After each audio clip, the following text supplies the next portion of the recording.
Hello and welcome back to another Backflip Happy Hour. I'm Ryan Fring, one of your hosts here, and I hope that you brought your tequila for our little chat today.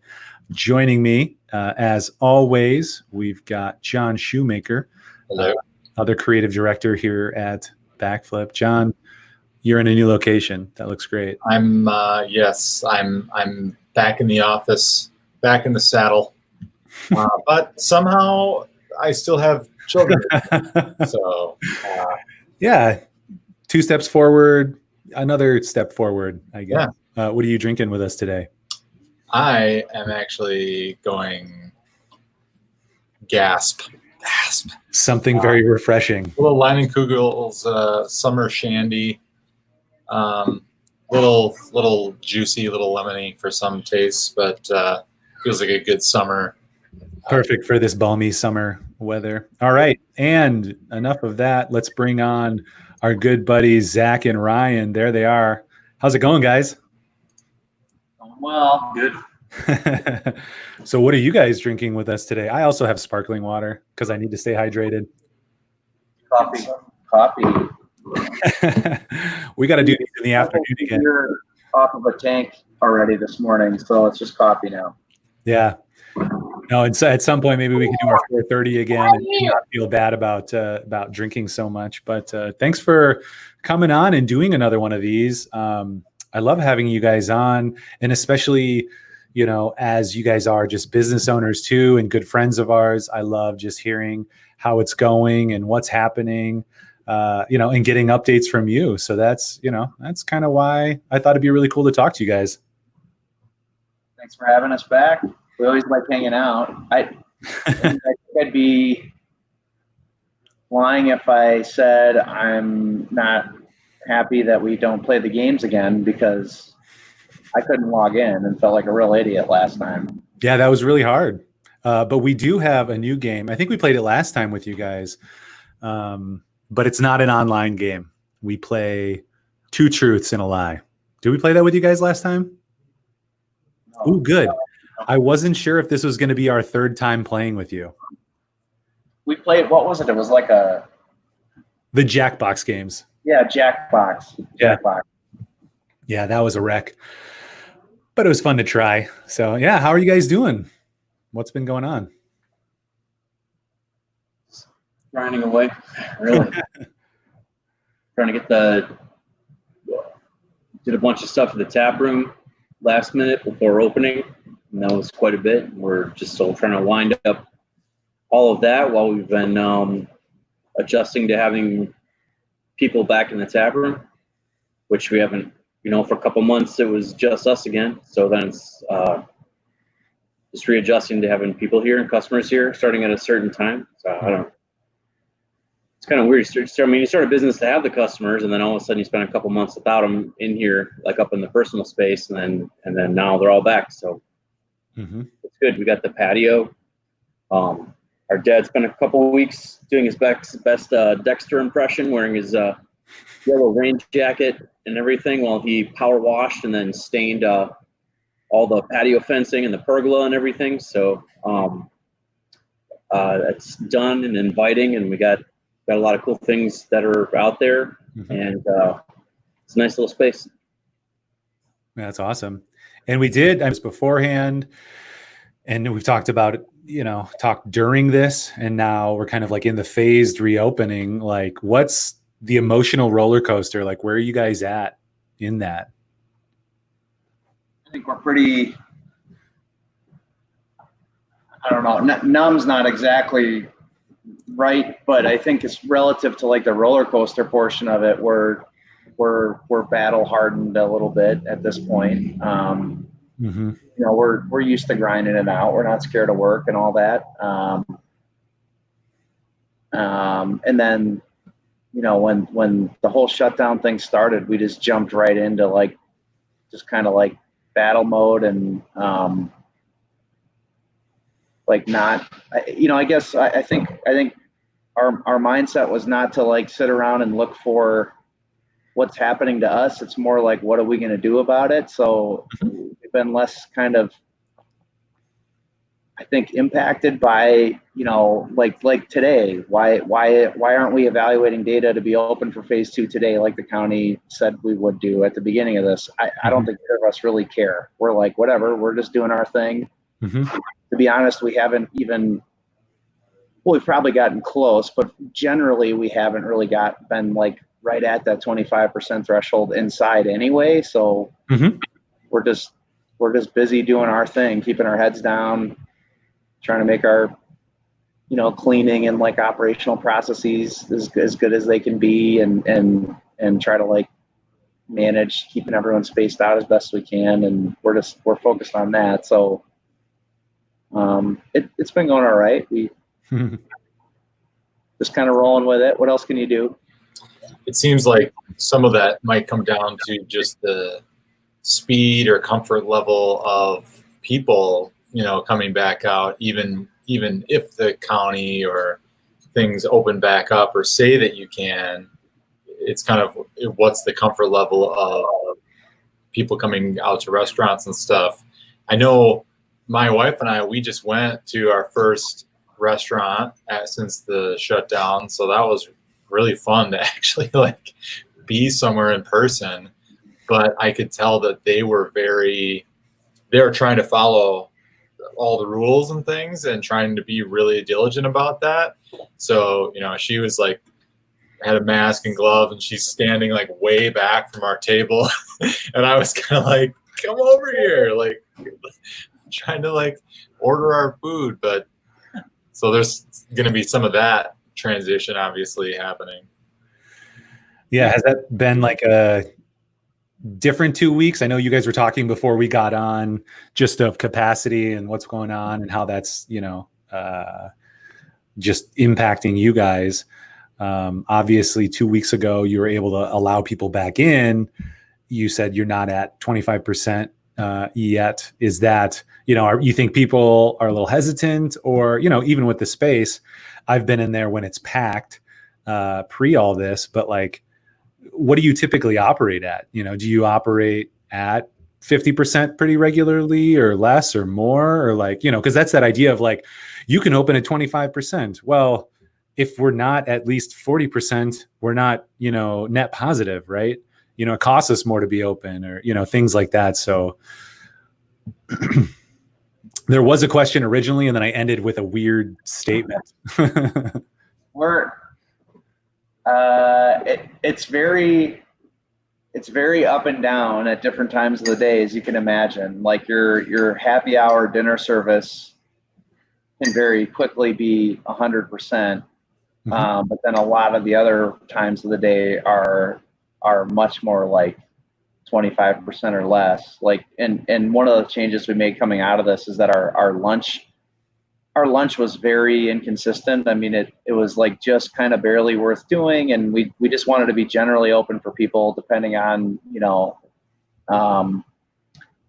just to give people the ability to stop by whenever. We're just trying to be hospitable generally, and we have traffic where there's business travelers coming to and from the airport, and they stop by at different hours, or local businesses in our area being able to grab lunch kind of quietly. We were always open for that stuff. Now we're kind of more in the position to not. We made the decision not to be open for lunch, because those were regularly times when we were definitely like just lighter. 25% would be good, on a lot of lunch days. So now we open at 3. We're trying to just capture that busier time, so it's more worth it, especially now being limited. But as a brewery, we're a little less susceptible to like that exact percentage, because we're here making beer all day, every day. Rye's got the team running like crazy, like almost, I think 7 days a week, really, like once you count all the stuff. So turning the lights on in the tap room, it can, we don't have to be absolutely stuffed to just pay the bills, but we're certainly not making money on it, but we're paying the bills. And be able to wait this out and work through our process, work through the general public, like all our customers getting more comfortable coming out, and our ability to be better at it and making them feel more comfortable. So we'll just kind of keep working on it. it's a lot harder. I mean, a lot of the restaurants and bars, I think, have a much steeper hill to climb in regards to that, like exactly how busy they have to be worth it to be open. Mm-hmm. I love how chill you guys are. And, I feel like I have a similar attitude. Like, what else are we going to do? We're going to try our best and do what we can and try to figure out how to move forward, and try not to get too worried or too anxious about things. Like you said, the whole phase 2 thing, I think Monday, was 14 days. We could be moving into that. Are they considering it? We'll see. But it sounds like whatever's happening, you guys are just, keeping pushing on and doing whatever you can. Control the controllables. Yeah. What is that? I'm watching, I think I told Ryan this the other day, I'm watching SEAL Team on CBS, which is really fun. And they talk about the 3-foot world, which is like, you can control what's in front of you and around you in a 3-foot space, but don't worry about that other stuff. And I don't know if that's a real mentality or a mentality on the show, but it's essentially like, this is what affects your life. You can control it. I think we can kind of extrapolate that a little bit as well. Like, yeah, are you going to spend hours going and knocking on the, Dane County councilman's door? Like, or are you going to get to work and, work on a pop-up tap room or something? I think it's kind of obvious, like what's better. I think we answered what we'll do. Yeah. We're doing quite a few of those, but that's what that's innovation, right? I mean, when it hits the fan, either you adapt and survive. What were you saying? Adapt or die was like the big thing for a little while. It was on those masks, maybe from Origin. Adapt and overcome. Adapt and overcome. Yeah, either you're. Yeah. What are you going to do? You can sit around and whine about it, and you can be the victim in any situation in life ever, and always. It's not just like, when it happens. It's always happening. Life is very difficult for every single person. Everybody's got their stuff. There's always something happening to the world. If it wasn't the pandemic, it'd be hurricane season, or it would be, we have this horrible situation with, the rioting and the protesting and stuff. There's all of those types of issues in the world constantly, and there always will be. And all we can do is what we can do. So better. Oh, Ryan's got to step away for a second. Speaking of hurricanes, Go ahead. I think we're getting a hurricane this afternoon.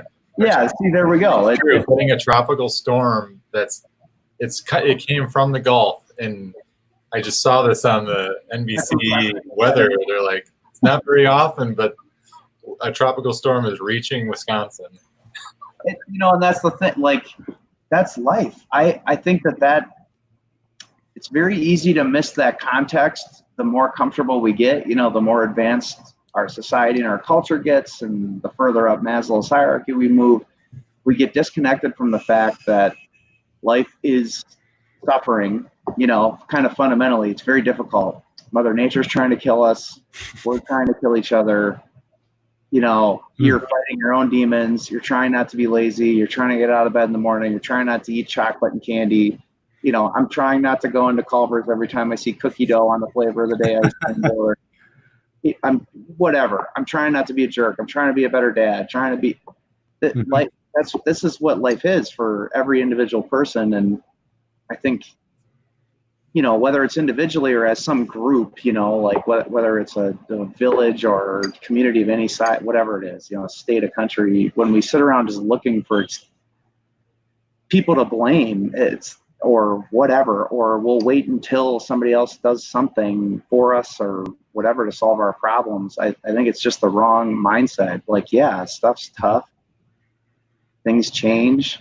People make good decisions and bad decisions. Governments are sometimes good and sometimes bad.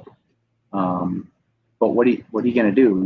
Like one of my coaches growing up would say, you can only do what you can do, but you better do it. And that's just something that stuck with me forever is, yeah, like, you better do it, I think is like the real punchline. But, yes, you can only do what you can do. So don't drive yourself crazy being neurotic about everything. But you better act. And so in this situation, yeah, phase 2 got delayed. what the hell are we going to do about it? Like, we just better do what we can do right now. We have a drive-through tomorrow, at St. John's. So that's what we're going to do. We're going to do that. And we'll keep following the rules as best we can in the tap room and do as much as we can there. And that's kind of the you better do it side, but I'm not going to sit around blaming people or, like the county. They're in an impossible situation. Mm-hmm. Overall, I think they're really trying to do the right thing and the best that they can do, but on a crunch timeline, and there's a lot of, like, we don't even have good data really as a county, state, or even nation on exactly how widespread is this, whole virus thing, and how many of the deaths really are COVID versus not. We know it's bad. We know we don't understand it. We know we're scared of it, and they're doing their best. I think that they're making some mistakes too. I think that the thing they did, the churches last week, was an overreach, relative to the scope of their phase out program. I think that was a misstep. And you're talking about reclassifying, like, on Friday night, church gathering, mass gathering. Yeah. Now, sure, there's rational explanations for that, but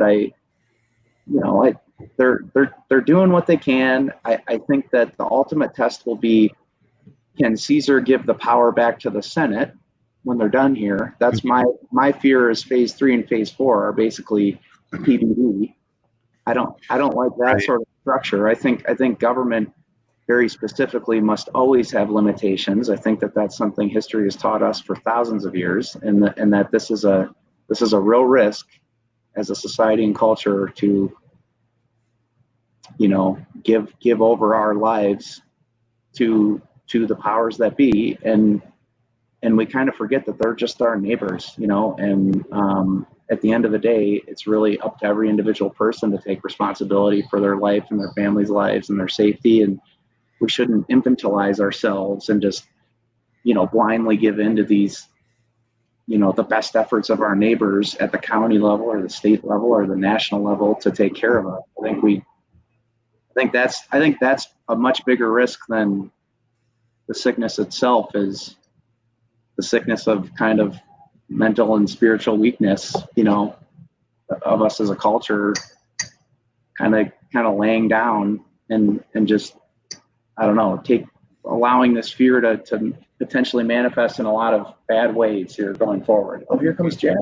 Well, and that's always kind of been the challenge of all right, trying to, hey buddy, trying to mandate things from the top down.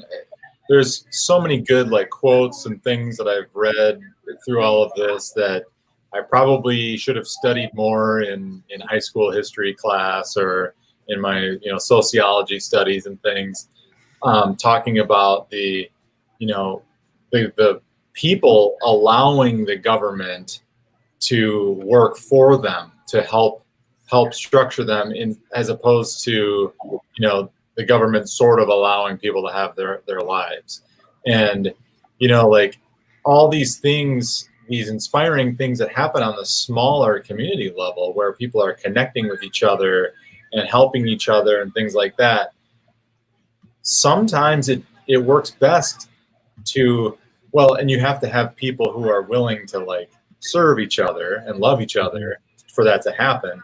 But it works best when it happens on that level, as opposed to being, like, sort of mandated force that you must help each other in this way. Like, it doesn't quite work in that same way. And I can tie that into one of our first questions. Sure. Talking about the positive impact of the what'd you call them, the pop-up tap rooms, just being so phenomenal, and so many people loved it and supported it, and you guys were kind of like pulling together local businesses and making that, like, community aspect still feel alive, even when we're, like, separated from each other. Carolyn asked, what was your highlight? What was one of your highlights from those pop-up tap rooms? Way to bring it back. People were happy. That, I don't know if you Yeah, like I that think that was sense just of, the takeaway was, you know, way back when, I think the first time we sat down in the studio, we talked about an attitude of gratitude and that kind of stuff. And when,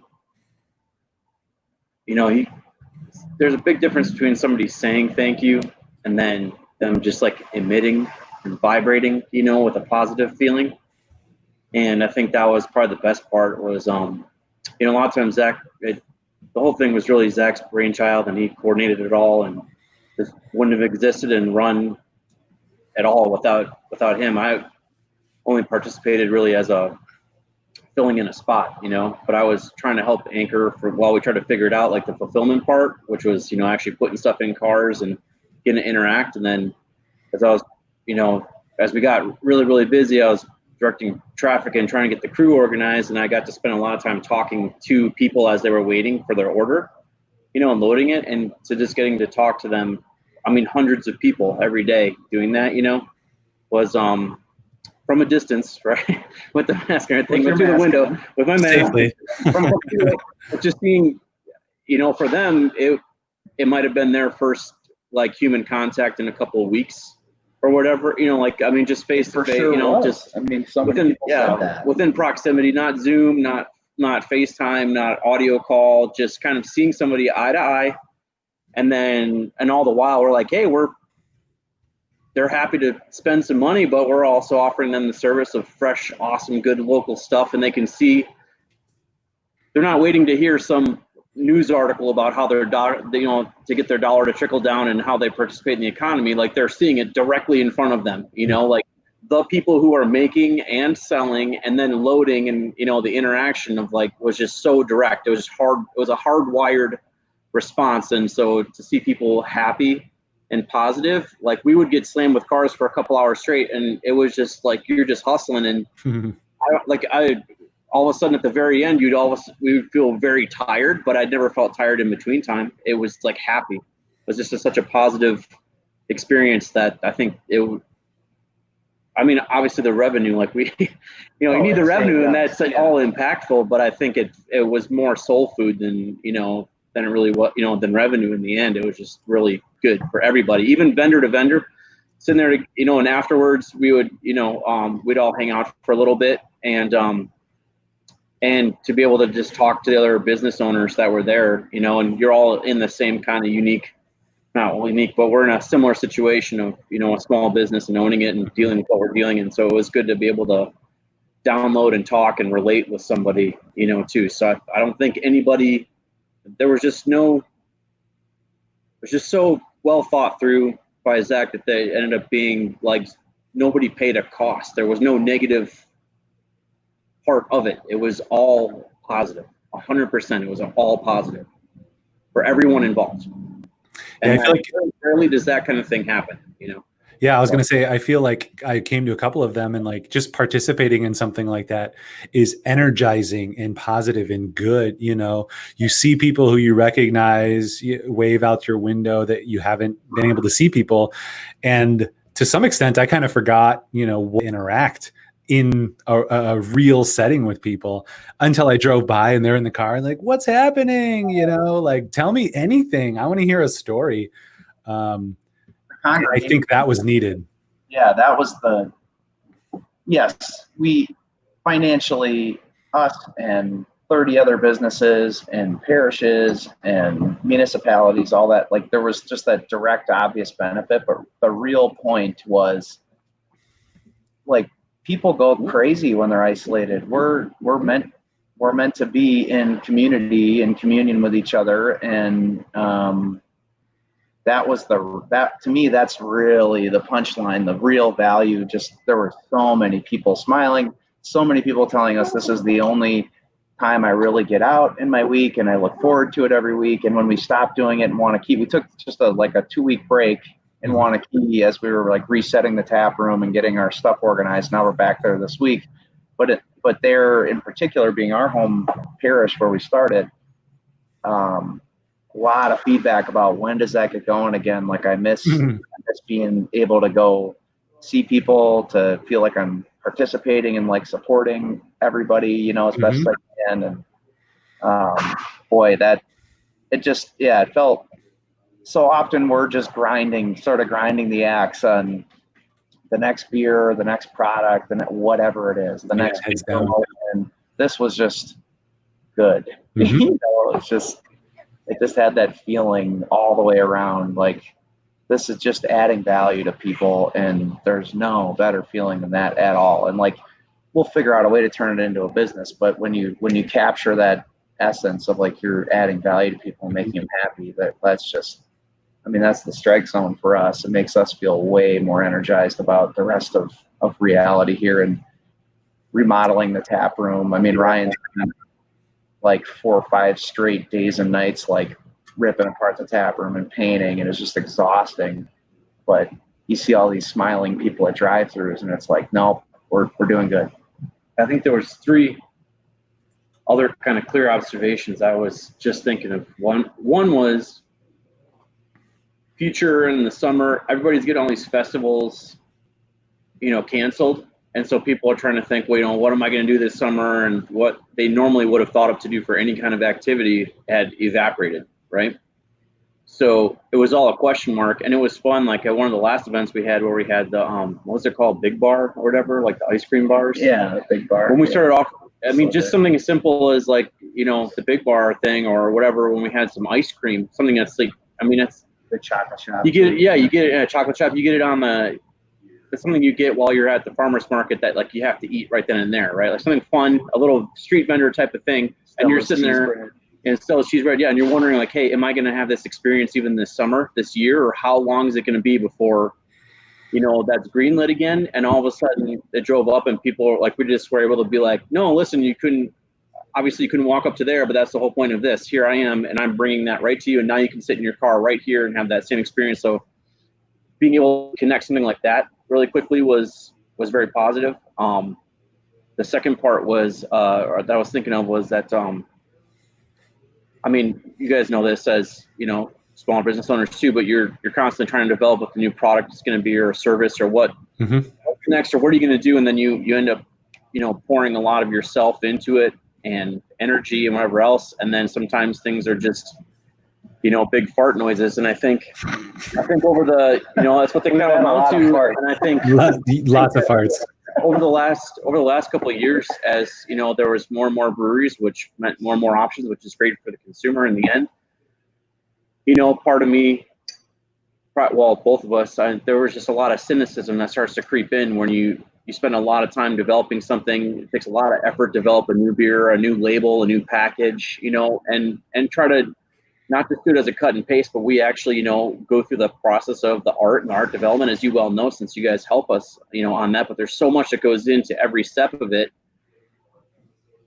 And in the end, it just ends up being like a big nothing burger. And it just, you can only do that so many times before you just start feeling dead inside. And you're like, what's left? What are we missing? Are we? Yeah, there's that part. You're like, what are you missing? And you're not connecting or whatever else. And then to just have a completely new type of offering of an experience, that folks are missing, and then have like a couple hundred cars line up for it week after week was like, what a positive feeling there to have it like pay off, to have that effort and like immediately actually pay off, and then see the impact on not only for our own souls, but like I said previously, the first thing was to see the positive impact of the customer, to know that like, oh, you gave someone exactly what they were looking for, or they didn't even know it, and you're like, well, I've been trying to tell you, I've been giving you something you didn't know you wanted and you didn't care. Now here it is. And that's just such a good feeling to have it hit home with that. And then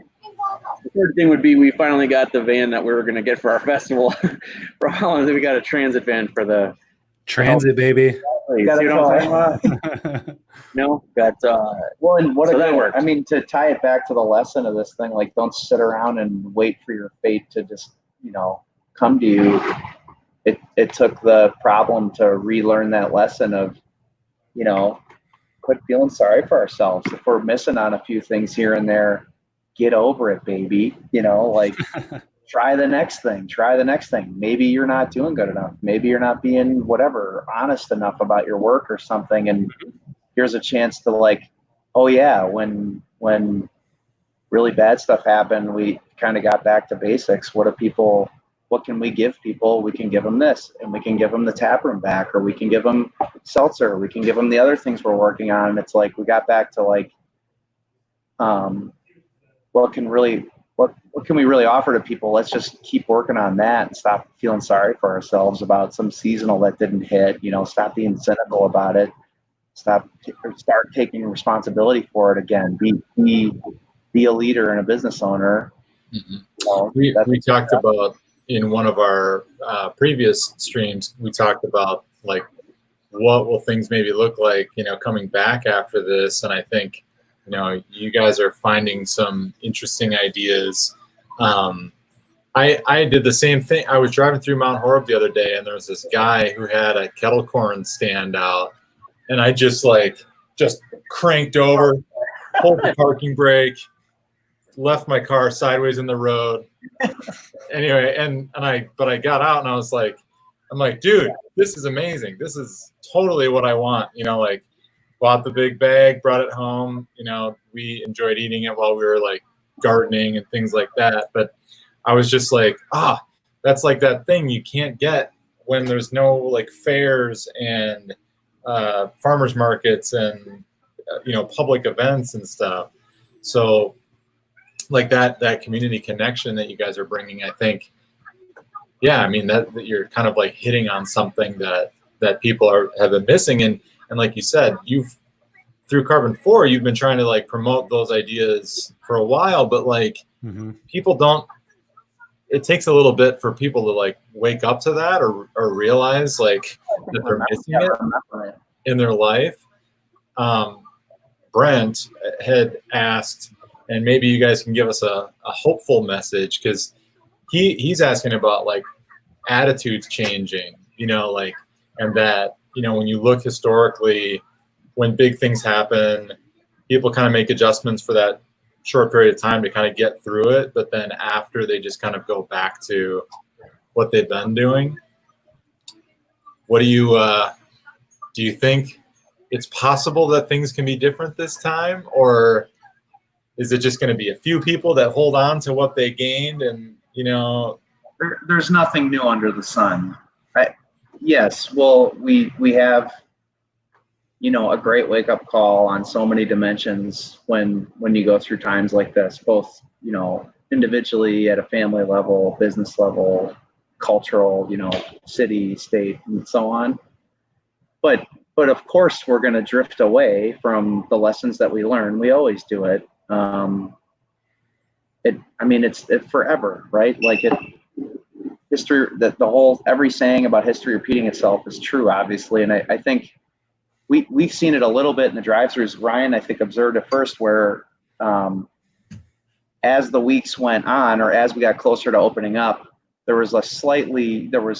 went from just like everyone was so happy to get out of the house and do something, to more recently you get a little bit of a percentage of the cars coming through where they're kind of back to just like a little bit more of that, I don't know, upset, like, I don't want to, this sounds worse than it is, but that like upset, more like entitled mindset, where like, I can't believe you ran out of something. And it's like, I'm sorry, the car in front of you bought the last thing. And like, we're an hour past the end date of the event. Like, I wish I could have guessed better that, you shouldn't have waited in line for this hamburger or something. Like, we tried our best to cut it off. We were wrong by 5 cars out of 400. Like, I'm really sorry. Right. And it's like irate and can't tear out of the line fast enough and like try to run people over on their way out. And we're like, well, I guess that's kind of that, like more run of the mill, like behavior that's starting to peek its head into even just this tiny little example where, I think a lot of, I think like everything, a lot of people will hold on to lessons maybe forever or longer than others. And some others might return, because there might be whatever, there's there's issues in everyone's lives, and those issues manifest in different ways. And sometimes they get punched in the face with some gratitude and humility, and sometimes that wears off too fast for some people, sometimes not. Well, and I think you're hitting it on the head too. And maybe this is a question back to Brent. other examples, but you're, talking about kind of small things, but there's big things that we're talking about too. Like right now with, racism is a huge discussion right now and should always be a good discussion, because anything that potentially tears us apart or separates us, is not good in kind of the general sense of it. And when we're talking about that, now looks a lot different than 400 years ago, looks a lot different than 100 years ago, but it doesn't still mean that there doesn't need to be change or change hasn't happened. I think if you think no change has happened, that's wrong. And I think if you think no change needs to happen, it's wrong. And I feel like that's a personal statement as well. Like if I do something and somebody reacts strongly negatively, I'll investigate, like, okay, what happened?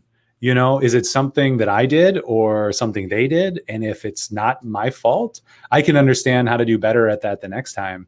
But I feel like we have to hope that the large things can change. But I think the small things don't. Like you said, like the entitlement, like you guys remember growing up and you get a magazine and, I would order like super secret ring, you decoder, whatever.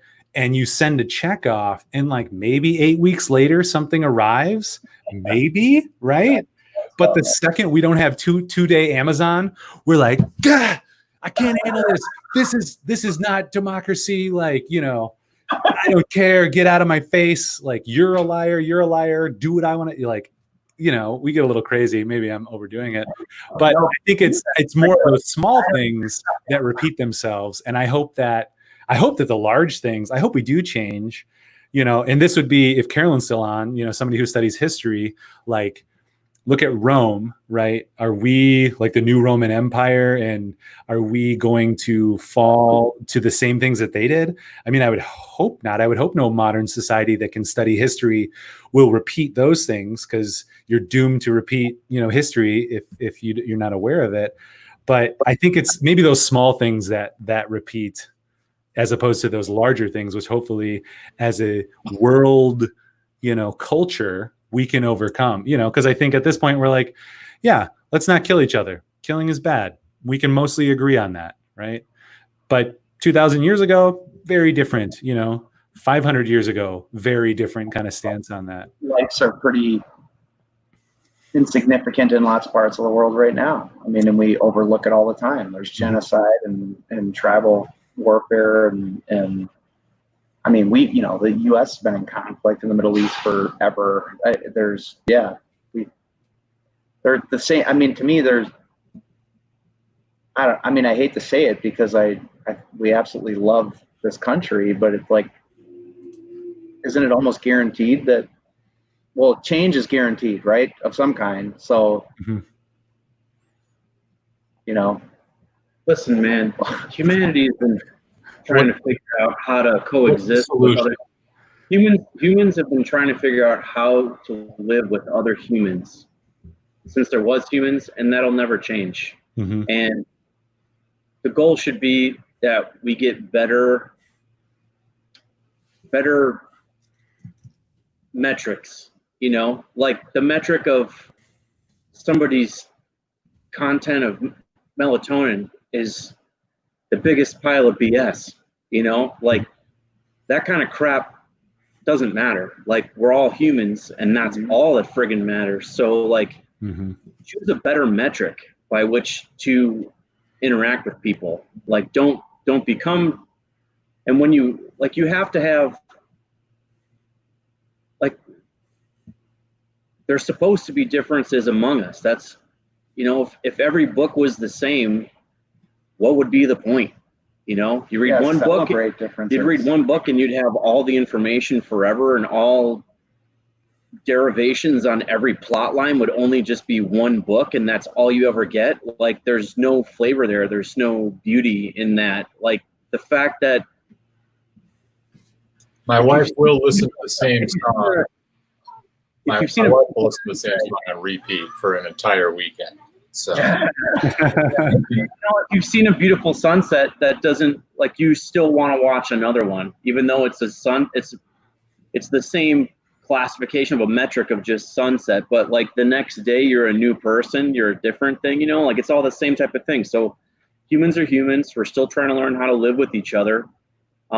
Metrics are important, so you know how to interact with things around you. I mean, you put a Roomba in your house, and the first thing it does is map out the house so it knows where it should go and clean and vacuum, right? The first thing it does is run into everything.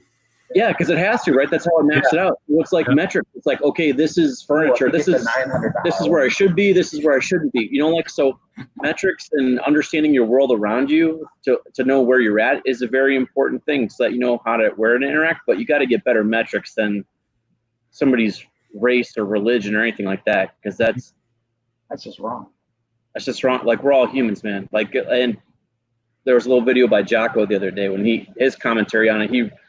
He kind of hit. I hadn't thought about the analogy or the story that he brought up, which was the story from World War I, which was Christmas Eve, and the British heard the Germans starting to sing and laugh. They were singing Christmas songs on Christmas Eve, and they started calling out to the British, and they ended up putting down their arms, and they all talked, and they came out of their trenches and remembered that they're just people and humans, and they're like, why are we even doing this? What are we doing? Why is that? This is not what we're supposed to be doing. Mm-hmm. And they actually try to find ways to not fight each other for a long while, until basically their generals from different sides came down and said, either you fight them or you're going to execute you for treason.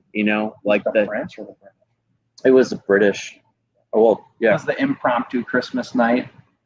Yeah, and his whole point was, like, remember that person out there, whether it doesn't matter, why the reason that they're out there doesn't, they're all humans, and you got to remember that each one's a brother, a sister, a son, a daughter, a dad, a mom, and there are the crap out there that want to have the wrong metrics and want to do it, and the thing is to try to figure out even how to interact with that. Mm-hmm. It's not, but choose a better. I'll stay surface level to it, but that gets back to the discussion about some of these systems that are in place. Like, just to use that analogy of the Christmas night thing, who are the generals demanding that we fight each other? Sort of the powers that be that say, no, you don't like each other and you need to keep fighting. You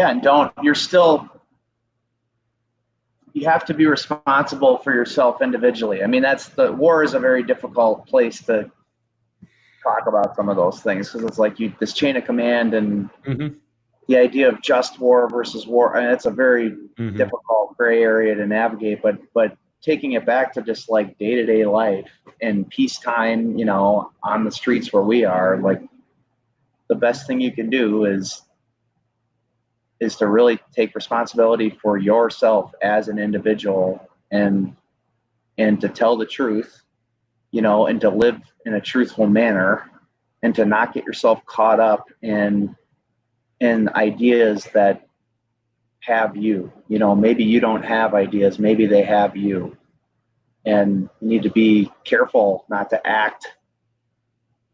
Need to be careful, I think, to monitor and be self-aware of, do I really believe the things I'm saying? Am I really, we were just talking about this the other day, we're reflecting, and it's like you say dumb stuff, or you respond in anger, or lose your whatever, and you're like, I don't believe that. Why did I say that? And I think that happens when you get into this sort of like mob, thing. And I'm not belittling, like, there is a reason to be peacefully protesting and to be angry. I think we're angry.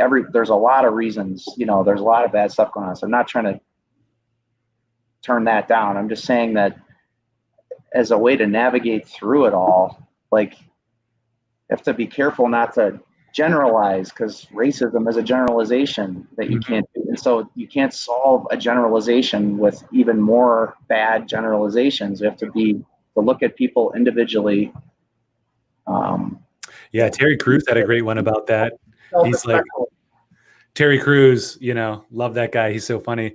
He's like, if you say all white people are racist, well, that's Black supremacy, or that's an other group supremacy type of idea, and he's been getting a lot of flack for that idea. But I think you know, if we honestly look at these conversations, you know, kind of what you're saying is like, let's examine ourselves.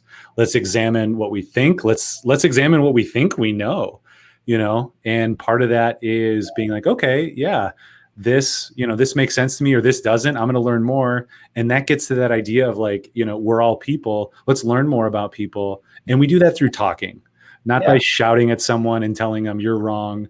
By having a beer. Yeah, by having a happy hour.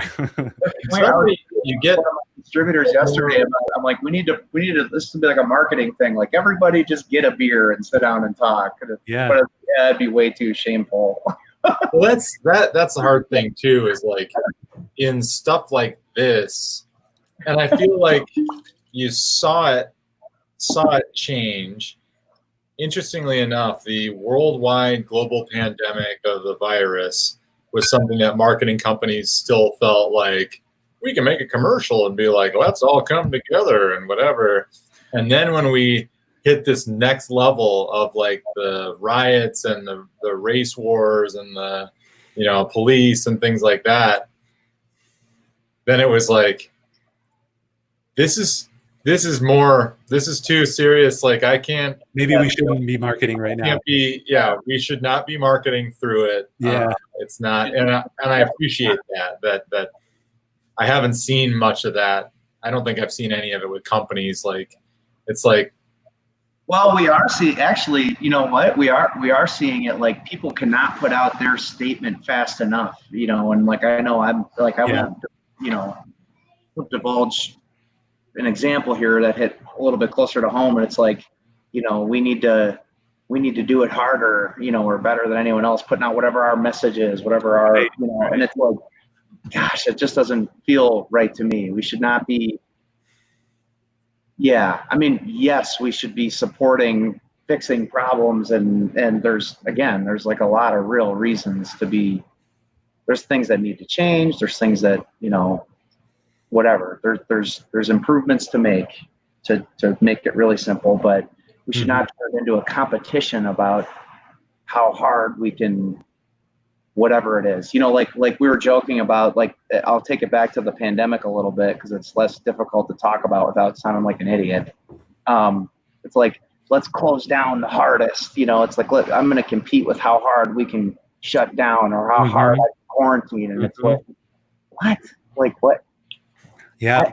Like people, there's like pictures of people on shoots in like full body, crazy, you know, gas masks, and you're like, that's not even recommend, you know, like, it's not recommended to have those gloves either, and you're hugging each other. So yeah, like you're making some ideological statement with how hard you can shut down or how hard you can insert thing here, you know. And right now it's the protesting and really the protesting should be virtue signaling. Like, it's, yes, protest is good, like freedom of speech is fundamental, absolutely, but it's like, how hard can I do that? And it starts turning into this thing that screws it up, you know. And luckily our culture, people in general are, you know, I think are getting that as the week is worn on, or whatever, the weeks, that it's like, no, this isn't some competition for how violent we can be. It's more about continuing the real conversation and trying to find real solutions. And things like wholly defunding police departments and things. It's like, gosh, really? I mean, like, I get it, but is that really a real conversation to have versus like what's really a problem? Yeah, on medicine.com, it's great. I like to just see kind of, you know, what's going on in our city, and it's like, you know, they pay to defund the police on the drive up to the Capitol, like they did in DC. I think it's on King Street. And then the very next article is like, shooting, you know, on the east side of Madison, like at a gas station between several individuals, and the police were able to get some of them. But I think at the end of the day, people are reasonable, but it's kind of like that signaling, like, no, we gotta be extreme. We gotta be the most safe. Everyone is going to be in, you know, little plastic globes on our shoots, and no one's going to talk to each other, and everyone's going to be remote. you know, even though that's way beyond any of the measures that the CDC, the WHO has recommended, even bigger production organizations don't go that far. But you see people doing that and you're like, am I supposed to clap? Like, and then is that it? Like, are you just putting your statement out there and that's it? Well, I don't, you not measure up now because I'm not like shutting down hard enough. I'm not safe. Yeah, I think that comes from folks picking the wrong thing to pump up or pump down. Because when you're like, I understand the motivation to want to virtue signal or claim your allyship with something, but the dichotomy with those actions is that when you declaim yourself an ally of something, you're also by default declaring who's your enemy.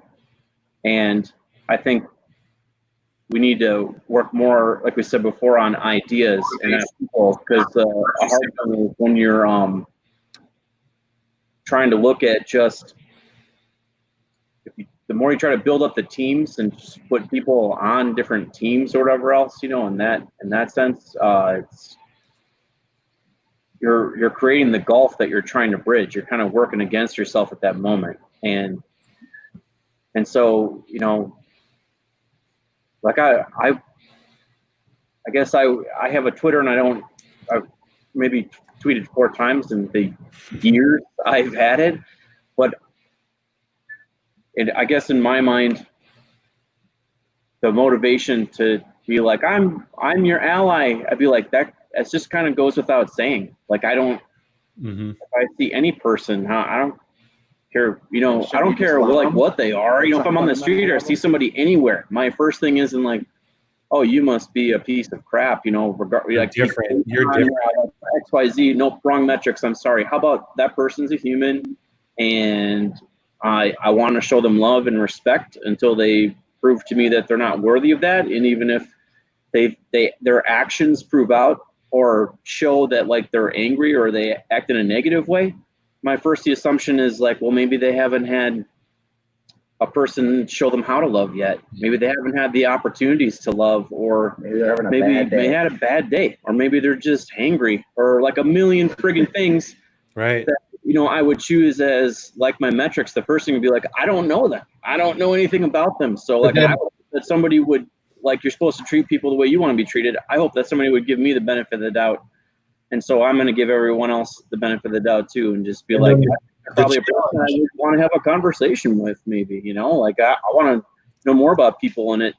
And there was I watched I've seen it like many times, but it came up the other night where there was an interview with Lil Wayne, you know, and he tells the story of like when he got shot or whatever, and like he was like bleeding on the street, and all these people were like walking over him and by him, and this one guy pulled up and was like, what are you doing? What do you do? Like, why aren't you helping him? And they're all like, I called an ambulance. And he goes, no ambulance, he's gonna die. And he took Lil Wayne, like put him in his car, physically put him in his car, took him to the hospital, and he waited until he was stable. Like, this is Lil Wayne saying the story, and he's like, it turns out that dude was a white guy or whatever else. And he goes, I don't know anything about racism, but I sure do know, I know this guy's name was Bob, and the guy said, you know, just call me Uncle Bob, you know. And he goes, I don't know anything about that, but I know a good dude named Uncle Bob, you know. And I thought, like, it's kind of, that's beautiful. Like, what, like he in that moment was just like, how about you try to find a lot of Uncle Bobs in your life, or be one to someone else that needs one, you know. Like, you see somebody in need, like they're calling out, and guess what? It's an opportunity for you to work on your character or to grow through giving. Yeah. So I look for more opportunities to grow through giving rather than trying to take. Love is the only thing we can actually create in the whole world, right? And then there was thermodynamics. You know, there's no like, we can't actually create anything. All the energy in the universe and all the matter in the universe already exists. It just moves around and changes forms. Love is something we can actually add to the world. That's, I think, the special, unique thing that makes us human beings, is that I think we can add love to the world. And that's, I mean, isn't that the solution for any problem? Like, to truly add love, and love's not just like all sunshine and rainbows. It's truth. Mm-hmm. You know, it's that point of, you know, sunshine and rainbows. Like, is it love if my dad allowed me as a kid to, just do whatever I wanted and trash the car and, mistreat people, like, no, he's going to scold me because he loves me. And so like that, we get confused there too, like, is there something that is in somebody's background that makes them have more pain that they're carrying and like lash out in certain ways? Probably. Do I need to like be standing there, getting bricks thrown at me, like, and just be like, well, clearly you're upset about something. No, like, it's well, okay. you can rationalize that response, right? The eye for an eye is so easy to rationalize, but it's not true. It's not, because like truth and love, same thing. Like, it's not true to do that. It's rational. You punch me, I punch you. Or at least it's not going to solve anything. You can rationally parse out the reason that response was such to like hit back. And then you feel good to get hit, and that's your innate response. And maybe in the end, if we're gonna worry about drawing team lines, here's the two teams that should exist, and they're fluid. The thing is that you're gonna be on either one of these teams in different moments. Any given moment, you go back and forth, and there's the team of people who need love in this moment, and there's the other team of people who need to give that love. Mm-hmm. And there's times where you're on both teams at the same time, and there's moments that you need to be on the one team and the other, but that's still like that. There's one division line that you should have, I guess. I like that. I like that's a difference that's okay to have. Yeah. And as you walk through your house, you might find that even with your own kids, or you can walk through your office or something, and here's a person that you talk to in one moment that they need to pick me up, and then so you try to help them, you give them whatever they need in that moment, and as you're walking away, you feel blue, or somebody else says something that kind of gives you a little bit of love in your life, a little bit of light, and then you take that in at that moment. You're like, oh, I didn't realize I was a little low on that, and I needed that, and that made me feel good, and now I have more to give back, and to reflect to someone else. And it's so individual as well. And I think that's a part of it. Carolyn made a comment about this, like why it's important to learn about history, because we hear people's stories. Everyone, we all are different, and we react differently, and we need different things.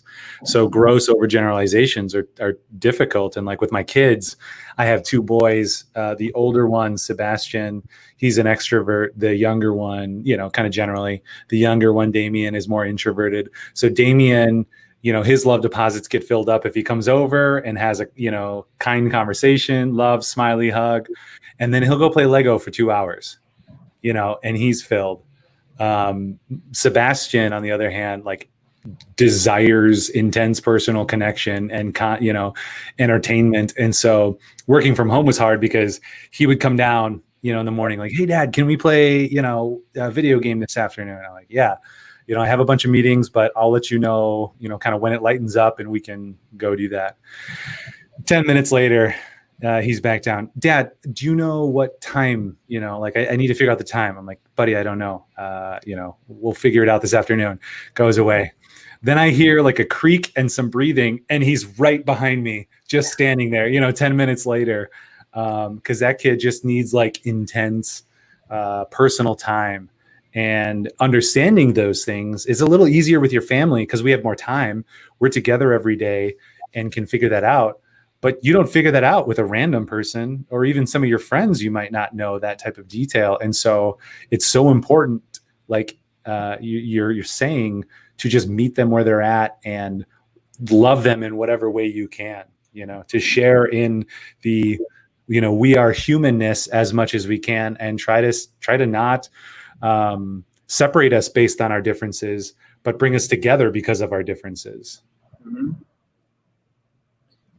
It's a much more interesting book when we're all united, right? And that we're all different, we're all unique. When the level of analysis is the individual, that's a beautiful world. I mean, that's a unique and beautiful and multifaceted world. And the only way to get there is on the individual one-on-one level, to try to love yourself, try to love the person next to you. That's it. There's no other solution. There's no government. It's the only solution. Like we the people, It's the only way each individual person can really make any impact. Yes, you can protest and you should, and yes, you can say things and you should, freedom of speech, but really it's one on one. It's every cliche about throwing starfish into oceans and whatever. It's the only level that is actionable. I haven't heard any of those. I'd love to hear them. Oh, really? All of them. Let me tell you about the starfish. I haven't read that book yet. It's the level of action that you can really do that makes a difference. It's the only way you can make a difference. You can't. I don't know. I get it because so many people don't do that shit, and so many people don't do that. So then we have these problems, but then we think solving them is this big monolithic solution. And it's like, no, we have to get back to the individual level, take responsibility for yourself and for how much love you're giving and receiving, and do it at your house and do it at your work and do it walking down the street. And like, that's the only sustainable model there ever was. Well, how many stories throughout history? I mean, Romeo and Juliet, every other like cool cartoon and fantasy thing that I've watched growing up, like where you have two very distinct, this is good team, this is evil team, and then two people, one person from each team, they get stranded somewhere, and they have to like learn how to talk to each other and depend upon each other, and all of a sudden they realize that, oh, we're really not that different, and why do we think this or that? I mean, that story repeats and repeats and repeats and repeats in so many areas because it's just true. It's like, well, yeah, why would you believe in that? And almost to your point, John, like, who are the generals saying, attack that line and go get that? And that's, the bad thing there. Like, you can't see everything at all the time. You can't see the big map all the time. So maybe it's good to try to figure out what you're like, why are you believing something, and realize that, okay, if you're put in the cave in the snowstorm with that other person, you had to depend upon each other, you'd probably end up becoming friends, Well, and it's interesting to me, like I've been feeling a little bit like a weight of responsibility in some of this recent stuff, because I've shared with a few different people, I'm like, dude, this is all marketing. It's all like, when you're branding something, you like just keep like shaving it down until you've got it isolated to like one very like aligned thing, and say, no, it's not that, it's just this. And when you start doing that to people, it's not a good thing. When you say like, no, if you're Republican, you're this and this, and you're not any of that, not any of that. And if you're a Democrat, you're not any of that, not any of that. These are the 5 things that you believe with your whole heart, and then that's what like marketing companies kind of do to like help solidify a brand and make sure that a logo and a brand is really well defined. But when you do that on a human level, you start to have some of the problems that we see. So I've been feeling like, man, we have a lot of power in our industry. We need to like be aware of individuality. I mean, and people do that, but really market individuality. I think long form discussion is a way. Ask Joe Rogan and everybody else that has millions and millions and millions and tens of millions of followers. We're also hungry for the details and the nuance, because we all know that that's the reality of our situation. It's not these pared down, shaved down, monolithic ideas that marketing can really turn things into. And I mean, you see that in good and bad ways. You see that with overgeneralizing the protest stuff or the pandemic or whatever it is, where there's too much marketing involved that's like dumbing it down and making it vanilla. And either you're a denier or you're whatever, you're woke or whatever else. It's like you can't be. It's like, no, the reality is really quite nuanced, whether it's data on the virus or this, the other stuff we're going through. It's reality. I don't know. It's complicated. It's individual. It needs to be individual. It's beautiful when it's individual. It's well, and everybody in throughout world history, whenever you were alive, you were at the most modern time that has ever been. You know, at any point in history, Roman civilization or in between, like it is the most modern time. So, you know, it's in many ways it's not that different, and in other ways it's very different. I think the biggest difference for being alive right now is just the wealth of information at fingertips. Mm-hmm. You know, but that doesn't. That the problem is that human nature is so far behind. You know, that quantum leap of information and what that means or entails. And the perfect way to look at that is any news report or anything you see right now where they throw out some statistic and they say a study shows, and they just throw out some number and try to draw a conclusion. And then people, human nature starts to try to classify and align with that like new thing. And the reality is with data, if you've ever taken any kind of real statistics course at a higher level, you understand that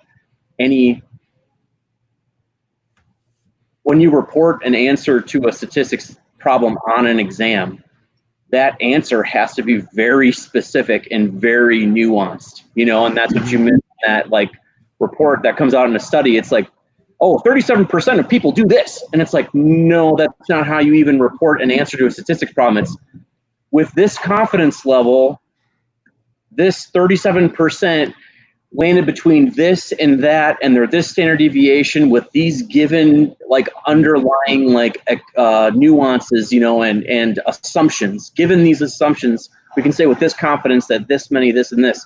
So it's so very specific of a statement to even make. So to even like digest that number is you need to do it in a very in-depth way. You need to understand all the data underneath it to understand that. But so like very few people actually even understand that that's how statistics even work. So in that sense, you have this society of people who have medieval human nature, you know, or prehistoric human nature, because they're trying to make sense of the damn world around them and what they're different from, or what they're alike, or where to step and not step, and what's hot and you can't touch, you know, because they're trying to survive.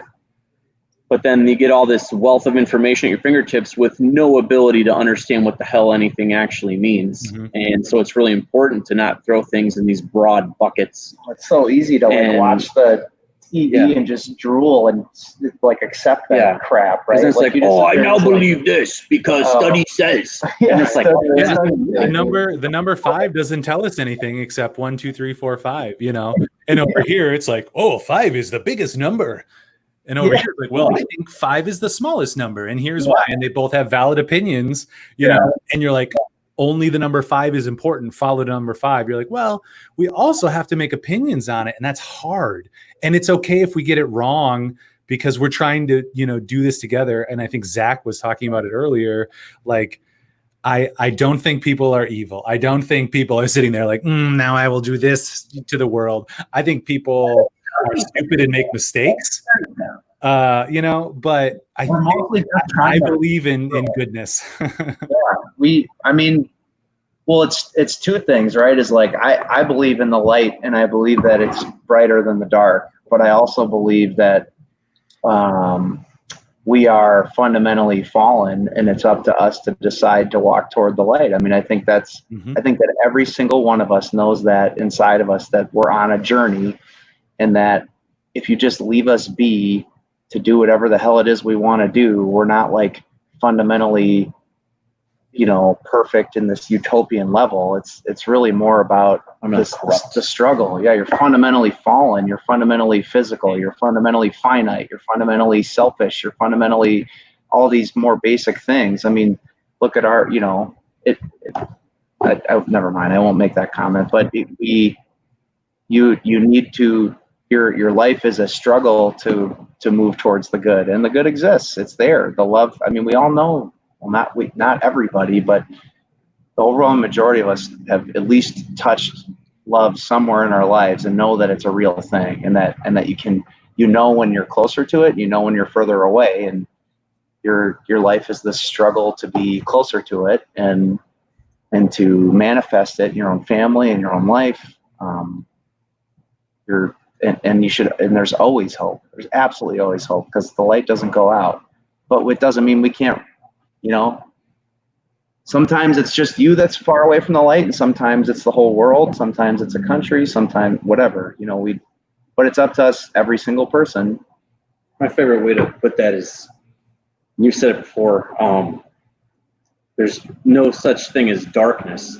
The way to define it is the absence of light. There's no such thing as cold. It's the absence of heat. Yeah. So even trying to put things in the teams of team cold and team heat, it's like, no. It's heat and no heat. It's light and no light. Well, yeah, one's just the absence of the other. It's not, you're not trying to root for the other one. You just haven't had enough, or there's nothing, there's not enough of the one around to be measured or known or felt, So, because in complete pitch dark, at the very, very, very bottom of the ocean, where the photons can't physically penetrate, and one little tiny organism has one, an ability to create some bioluminescence. It can make the most minuscule amount of, illumination, and it's brilliant against the backdrop of absolute darkness. So it doesn't take very much to all of a sudden be like, oh, it really is there. You think all the local craft brew companies are philosophizing on this level? I like that question right when it started. We're weirdos, right? We're way too willing. What's that? I can't hear you, John. I can't hear that thing. What I'm saying? Let me get my good ear. No, you know what? But this has been our not this conversation has been our mission, but when Ryan really used to lead these talks a lot with beer dinners in the first 5-6 years, and we did a lot of beer dinners, and that was more popular. We would talk about how this is not about the beer. This is about the community. This is about being together. This is about, Ryan used to really get passionate and talk about, like, did you get up this morning on purpose? Did you get out of bed? It wasn't an accident. Are you alive today? Are you in communion with the people around you? And beer is just this conduit. It's this excuse to be together with people. This desire to be together, this desire to want to have love in your life is fundamentally human. And to us, that's what our company and brand is really about. Neither one of us are extraordinary like beer drinkers. Of course, we sample our beer constantly. We're obsessed with the quality of it. We're always trying to do new things, but like it was never about like, how much can we nerd out about beer and then prove to people how much we know about it and rate it and all these other things. It was more about, we're more interested in this, like, bringing people together thing. And I think that's why we're so willing to talk about these, have these kind of ridiculous meta discussions, even though we're just a bunch of dumbass brewery owners, because who are we? We're just some idiot, like, we're just a couple of monkeys, like, trying to schlep kegs around and survive. You can do some things with yeast. We could sell some beer and stuff. Like, we don't know anything, but that's at least what we're trying to do. Is like, it's just, I don't know. Like the desire to want to be together and to not be separated is the solution to damn near everything, isn't it? And if beer can play some stupid little fart noise, part role in that direction, then great. We'll spend our insignificant lives doing that. Then please doing that. Please believe in it and buy Karben4 beer. It's all about happiness, but also buy the beer, come to the tap rooms.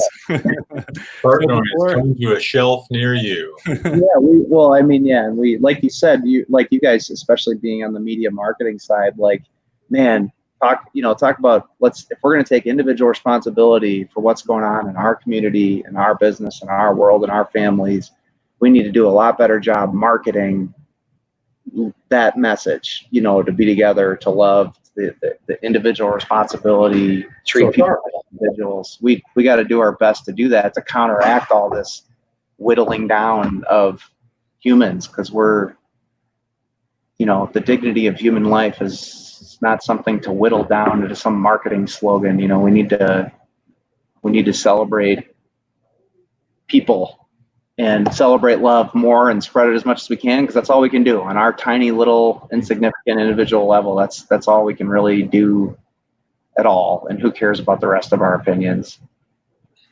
Yeah. Well, I think we're wrapping up here, and we've just about solved it. But before we wrap up, I would like us to play 2 truths and 1 lie. People have cheated before. I've cheated once on accident, but I encourage you to play the game as it's intended to be, which is you come up with 2 truths, 1 lie, you tell all 3, and then we guess. And this just, people can learn a little bit more about us. Don't worry, John and I will go first to give you guys time to think through this process. And yeah, any questions? We just have to we're going to go around the table and each tell 2 truths and 1 lie. We'll do me, we'll do John, and then we'll do each of you guys. All right. So get those minds going while listening. All right. So I wrote these down, which is great. So, and we played this maybe 4 or 5 times now. Going to have to start digging deep. I don't have that many truths in my life. Personal. Yeah. Well, and we also have known each other for a long time. So you got to kind of get something that's like just on the border. As a kid, my favorite snack to come home to, like after you came home from school and you ate a snack, was like the V8 juice. You guys remember that? Big push in the 80s and early 90s. Ryan and I share the same first name and middle name. Some of you may know that, whether it's true or not. In high school, I almost died, or I think I almost died, while choreographing a Star Wars fight scene with a friend. So those are my 3. You can ask questions too. I call BS on the V8. Nobody likes V8.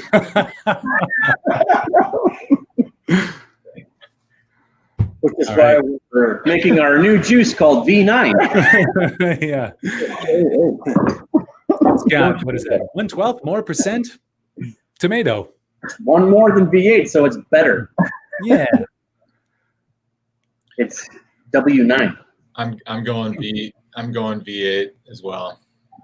It's the lie. All right, what do you got, Ryan?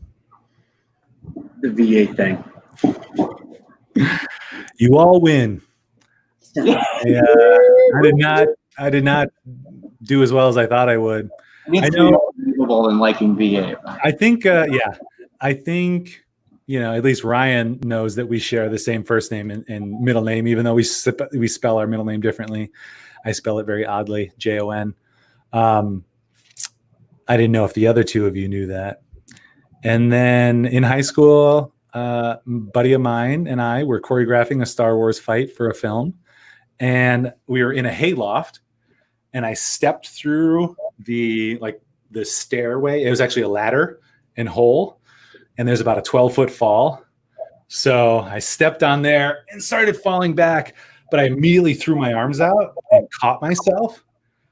So I didn't fall through, and then I'm like in the hole like this, and my buddy's like laughing at me, trying to come over. I'm like, save my life. Yeah. So that happened. But the V8 thing was in a podcast that I was listening to this morning. Somebody was talking about the 80s, and they're like, I would always come home and eat V8. So I tried to like it just to eat vegetables in college. I'm like, I'm going to get a big thing of V8, drink it, be healthy. It's terrible. I couldn't do it. God, I couldn't do it. I hear it's not bad in Bloody Marys, but I've never had that. So yeah, with the right seasoning. Yeah. So you guys got it right. You win. All right.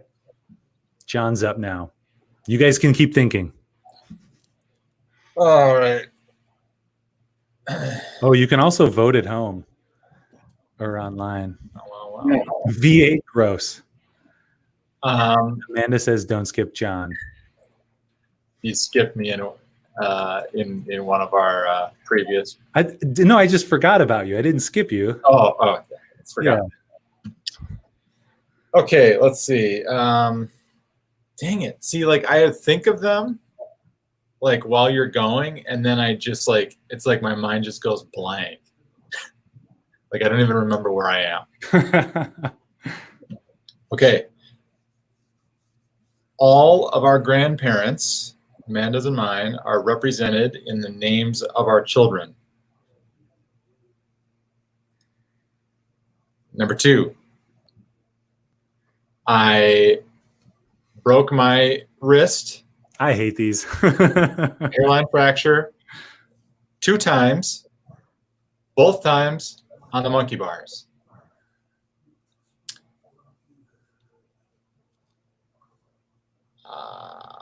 For anyone following from home, he's had several about his bones. And I can't remember which one, because at one point he's like, I've never broken a bone until something. And one time, while running a hurdle race, I went under a hurdle and was still not last. You thought it was a turtle. You thought they said turtle. I want that to be true. You need to go under turtles, not over turtles. Our good friend Aaron says the last one is a lie. Whatever it is, it's a lie. I was thinking the same thing because it seemed like he had to reach to figure out which one he was going to make up. Like he was trying to buy some time. You think it's number 3?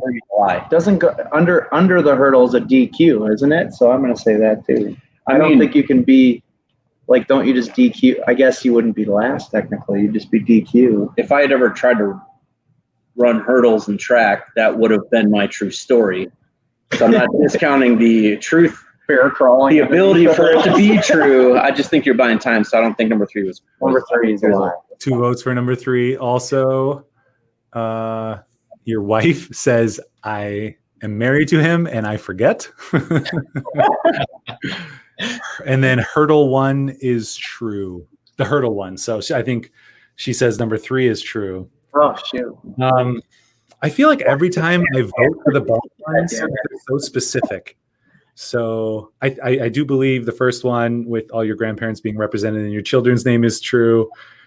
Rob also says you have a prosthetic left arm, which I think is true. And hurdle 1 is true. Hurdle 1. So I like to hear myself. Sorry.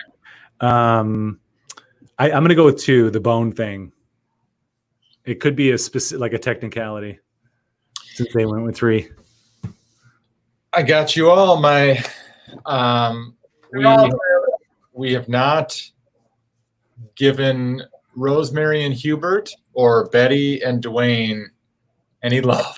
Oh no! Sneaky.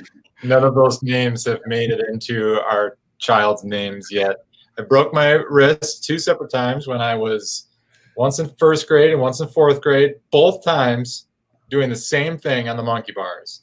Just like missing the next rung and coming down and putting my hands down. And then the hurdle one, I was in a race. It was actually an indoor track meet, like an early season one.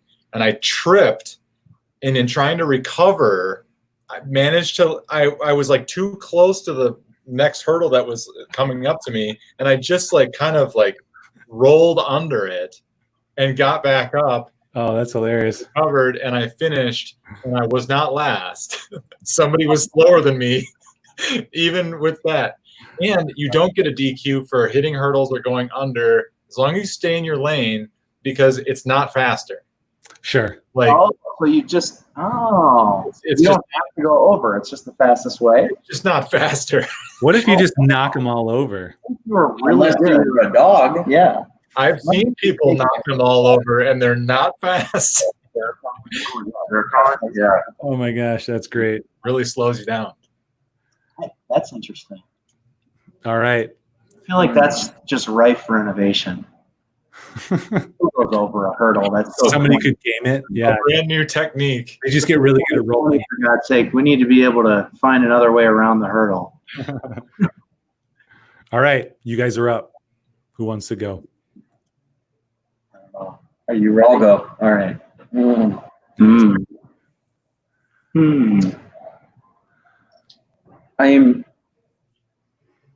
I'm interested in shoes because I have special feet.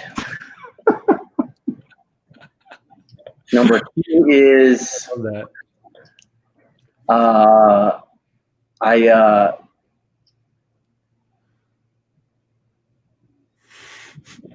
played.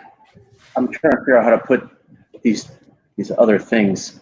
I want to make sure I word them properly so they're all believable or not believable. Intentional misdirection. When there was one point in my life when I pulled out all of my eyelashes, and also when I played football, I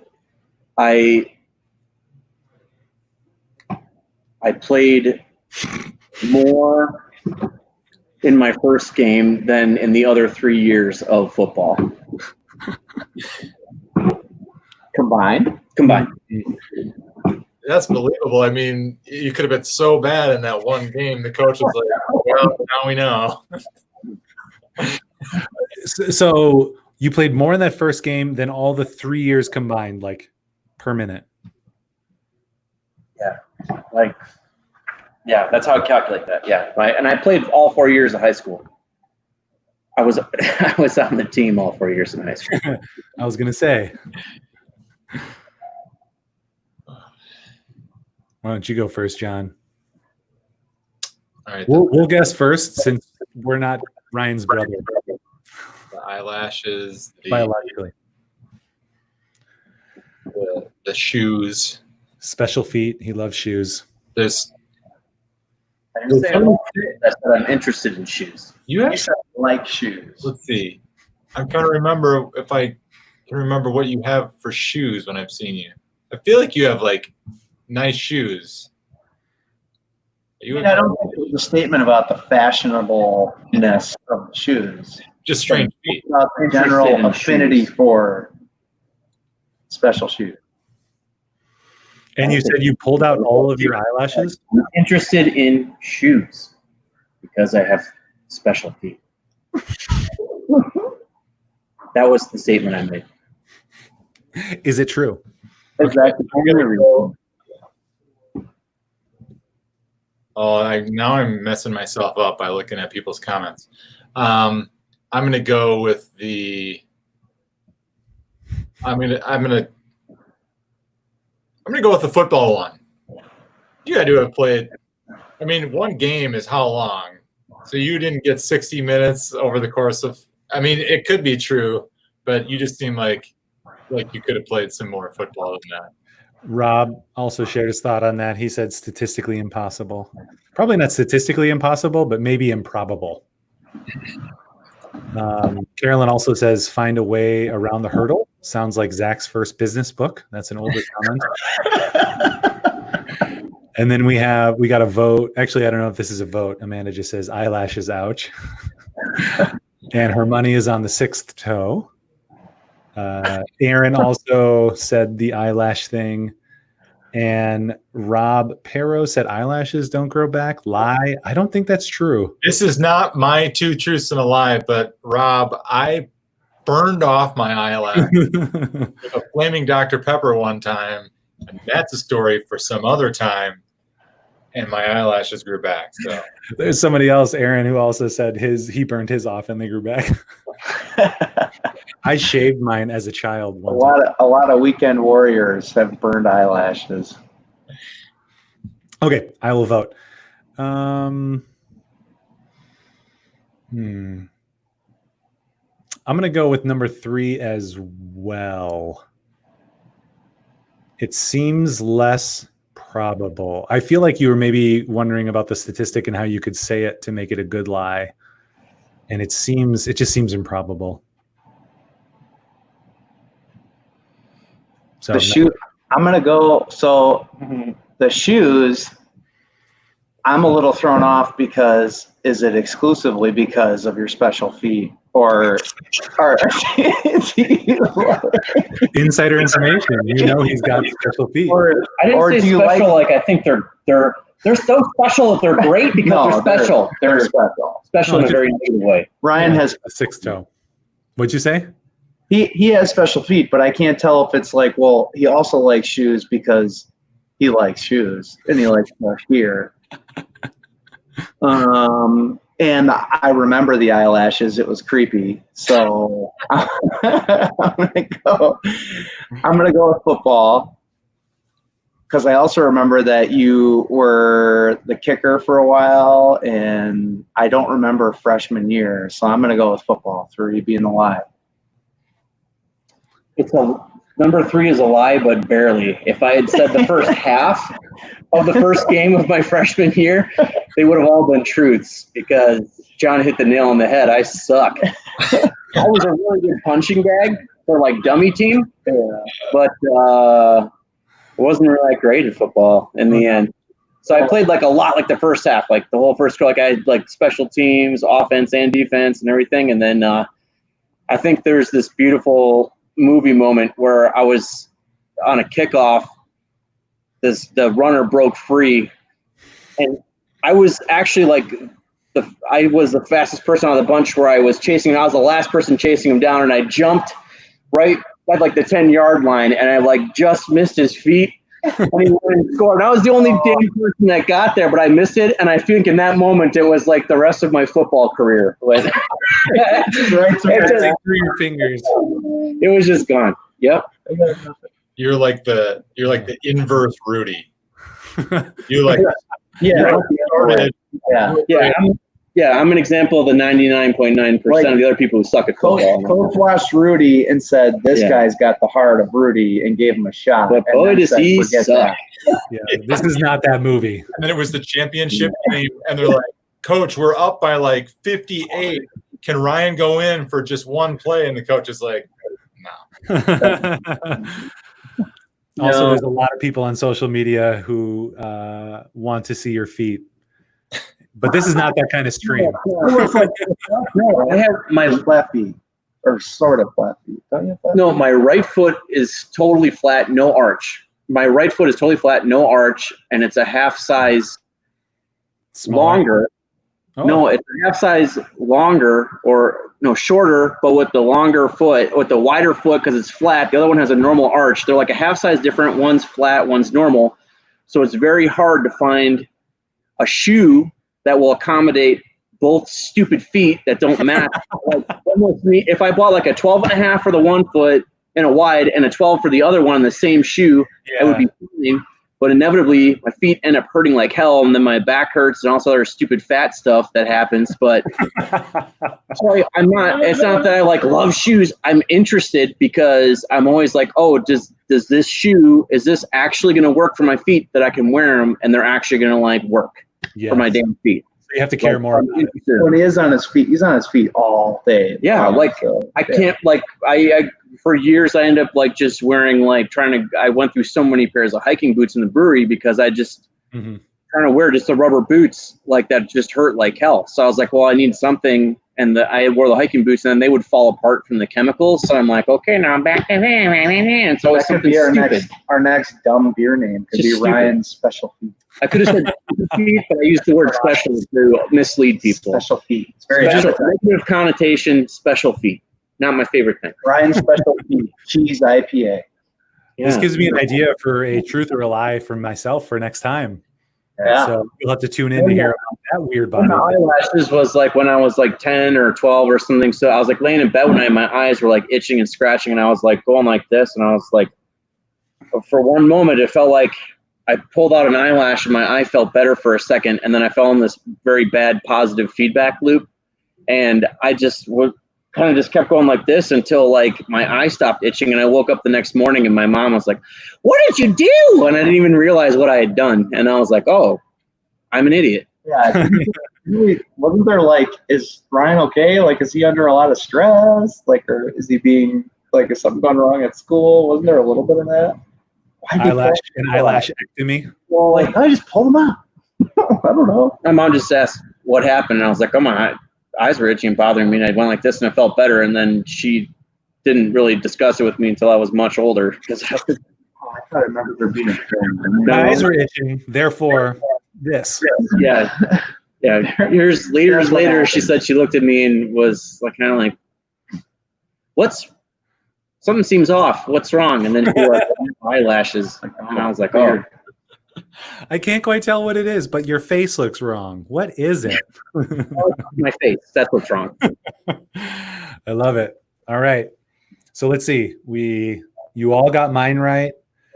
We all got John's wrong. We got the other Ryan's right. Zach. Oh, I was supposed to come up. I'm sorry. All right. The feet threw me. I'll be thinking about that for days. I know. Well, I give.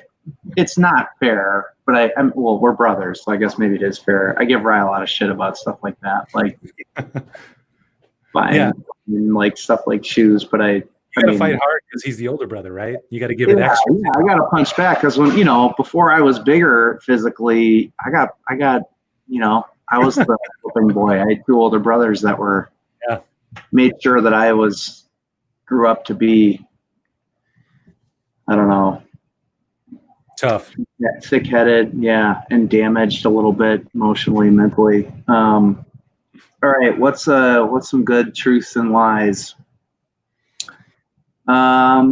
Interesting how he said that. What? I said interesting how you said that. The lies and the truths and the lies. I spent an evening at my friend's normal house in Milwaukee having dinner with Pharrell and NERD. Again, you spent an evening? I spent dinner, like we had dinner at my friend's house with Pharrell and part of NERD, and they were on tour in Milwaukee. I am an avid home brewer, but haven't had enough time to do it since we started this brewery. And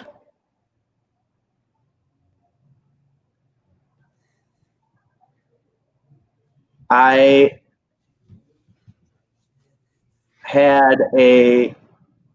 cared for a bonsai tree in college.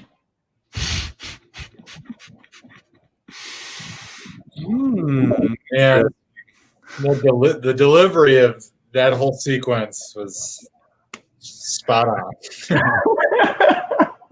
Carolyn says that Zach's emotional damage could be the companion beer to Ryan's special feat. Also, Carolyn and Amanda collaborated on the makings of the beginning of a Great Buddy movie, where Ryan has to find some person in the world who has a flat left foot and an arched right foot. Mr. Foot Brothers. Foot Brothers. All right, Carolyn thinks the third is a lie, the bonsai tree. The first one sounds... So this is a pro tip. Now that you guys have all gone, John kind of mentioned it on one of the streams, but a good lie is one that could be like your friend's story. But you didn't know that. So I feel like number one could be your story. I feel like that's just a very detailed one. So I feel like that could be your story. Number two, I don't think that you were a brewer. I'm trying to think of my knowledge, how far back it goes. And then number three kind of sounds like a lie, just because of the way you delivered it. I'm going to go with number two because I don't know that I've heard that before. I haven't heard number three either, but wait. So number two is that you are an avid home brewer, but you haven't brewed since the thing. You did say bonsai tree, and Koga is Japanese, so there is some story there. So now I'm second guessing everything, but I'm just going to say number two. I'm going to say you're not a home brewer. Yeah, I mean, he could be a genius at this game, and I'm just not aware of that. Because watching the excitement sweep over his face when he realized that he was going to say bonsai tree. Did I just think of it now and I felt witty? Also, in the first one, he referred to his friend's house as his friend's normal house. Which is a little too much detail. A little extra detail, real story. You know, like, yeah, I was at my friend's normal house, like normal people. Well, I mean, Pharrell cleared like 40 million last year, so I guess normal just seemed to. I was trying to make it as believable as possible, or unbelievable. Okay, I'm gonna go with 3. I'm going bonsai. You are going bonsai tree. All right, Ryan, what do you think? You know your brother the best. It's too obvious to me.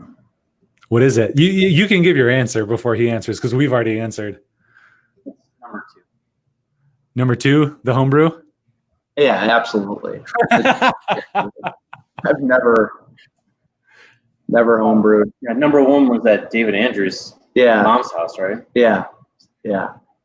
My number 1 was Buddy is like a famous guy, a guy I grew up with, and then he moved, and when we were growing up, he was like my best friend, and then he moved. But then we like stayed in contact here and there, and he ended up being like famous and got signed by Pharrell and went on tour with him. And so after one of their shows, he was in Milwaukee. We went to their show, hung out with his family, and then like Pharrell and his team like just came back to his mom's house, and we like sat around the kitchen table and like had dinner. It was kind of weird. That's awesome. I'm sure I made a complete ass of myself, but it was kind of interesting just to humanize like a superstar like that, just have dinner with him. He's just kind of like just a big weirdo like the rest of us. Yeah. Zach would go to talk to him and he'd start singing one of his songs. Yeah. Yeah. I'm sorry. So I think I was trying to like probably anti-starstruck by him, so I probably did something more like You're trying to be super chill. Yeah, just generally impolite and inconsiderate was probably my error I made.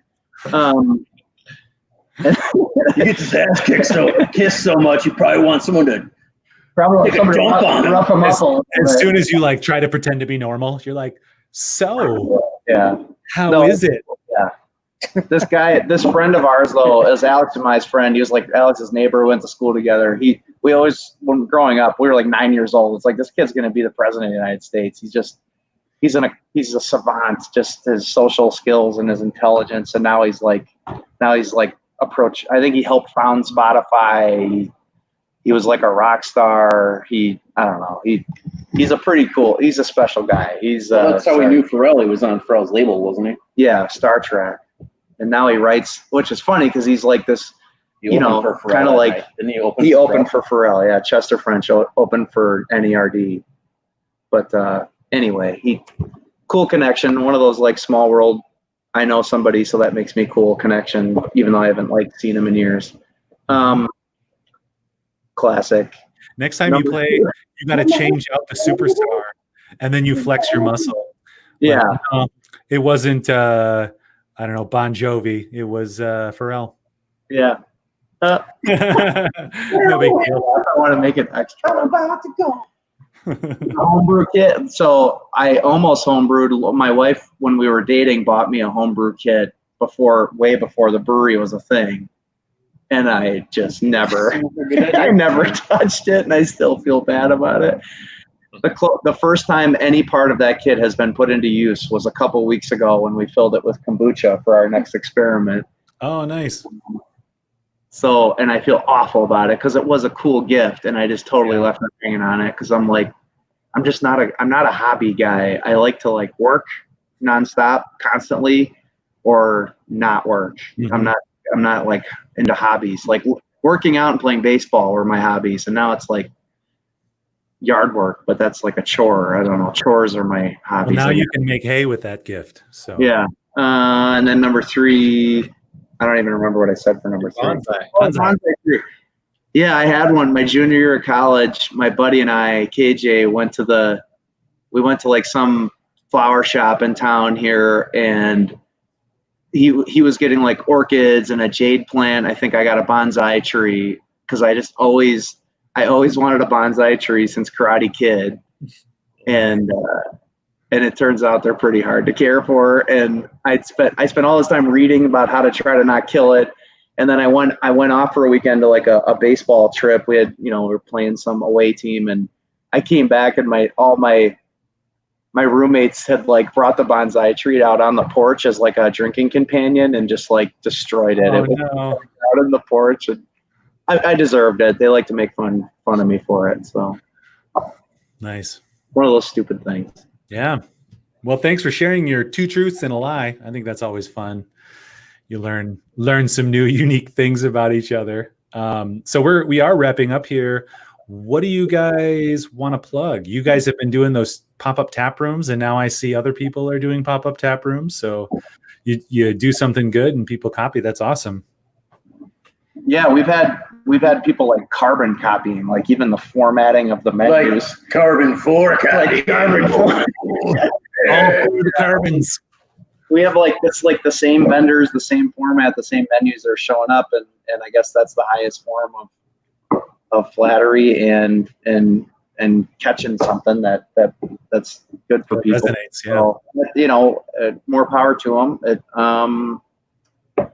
We have St. John's this week, and we have more lined up in the weeks ahead. Keep watching our Facebook page, our events page for all those things as they come about. We do have a plan and desire to get this into a non-drive-through format, but we're going to do that as the general public becomes more comfortable, with that. So we'll do the drive-through format as long as it makes sense, and to keep honor social distancing, do our part to be good citizens. Mm-hmm. And we'd love to get into more of the in-person format, as time goes on. And we have other ideas for bigger events. We have partnerships we're trying to seek with bigger organizations that really depend on event income. And so we're talking to some of those people, different neighborhood organizations. So there's a lot more to come there. We're bringing out a Wisconsin Brewers Guild beer. Oh, yeah. Canning it tomorrow. So the Brewers Guild, the main revenue source is the different festivals they put on, like what is Father's Day this weekend? Next weekend. Next weekend. So on Father's Day usually is when the Beer Lovers Festival is over in Milwaukee, and they had to cancel that or postpone it at the very least. So it's pretty much just not going to happen. And then so not going to have their events, so their funding is really low. And Zach was nominated into being the vice president of the Wisconsin Brewers Guild. Actually, was it last year, year and a half ago? And they were talking with the director and everything else, and we just said, you know what, we'll just put something together, slap a label on it, and do something that benefits just the guild. So that's we made this really light, crisp, kind of back to basics, back to where craft beer started, which was like just really good tasting beer that's like very simple, nothing over the top, Is like it just like a lager? really enjoy. So it's it's just good beer. Brian nailed it. It's not some huge story over top. It's 4.9%. It's really delicious beer. I mean, the first name I thought I had it for was like the reset button. That's how I conceptualized it, was kind of like just reset the old taste buds and stuff. And as craft beer comes out of this thing, and now it's being canned tomorrow, and so we'll be selling it starting out at tap room, and then we're not sure how far we can broadcast it after that to get it around to get the Brewers Guild back on its feet. It sells really, really well, but we'll make some more. It's called the New Normal. New normal. Yeah. Normal. Yep. So that'll be canned tomorrow, and then we're making seltzer like crazy. That's really going well. So keep drinking our seltzers. Be on the lookout for that, and for more derivatives of that. We get into like some imperial stuff and other flavors and kombucha and all that. So we have a lot of stuff we're playing with, and the tap room is open. We're going to follow and continue to follow Dane County guidelines. 25% inside, 6 feet spaced out outside, and wear masks, and we're sanitizing, and we're cleaning, and all that stuff. So Awesome. Very cool. Well, thanks again for coming on and playing with us and hanging out. I feel like we just started getting into that real philosophical stuff, which is basically all of our conversations ever. So maybe we can pick up there next time. Aaron says, keep doing awesome things, Karben4. So thank you, Aaron. Also, Downton Apley can't come back soon enough.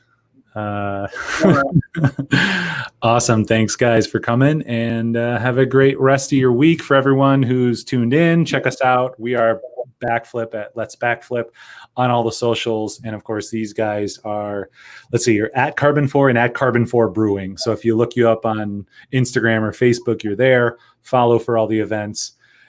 Next week, we will be talking with a cinematographer friend of ours, which will be really fun to see how he's been working in the Chicago, Milwaukee area. And then after that, we're talking with another friend, Rachel Werner, who is, I'm trying to think of what her actual job title is, but she's a social person. She's a what? Influencer. She's an influencer. She's a social media marketer. She writes for different companies. She does events for different companies, and just helps bring personality and brand and voice to different companies. So that'll be really fun. Check us out next week, Friday at noon. The following week, Thursday at noon. And I'm sure we'll have these guys back in, if not a month, maybe 2 months, because it's always fun to hang out. Yeah. All right. Thanks, guys. Thank you. Bye. All right.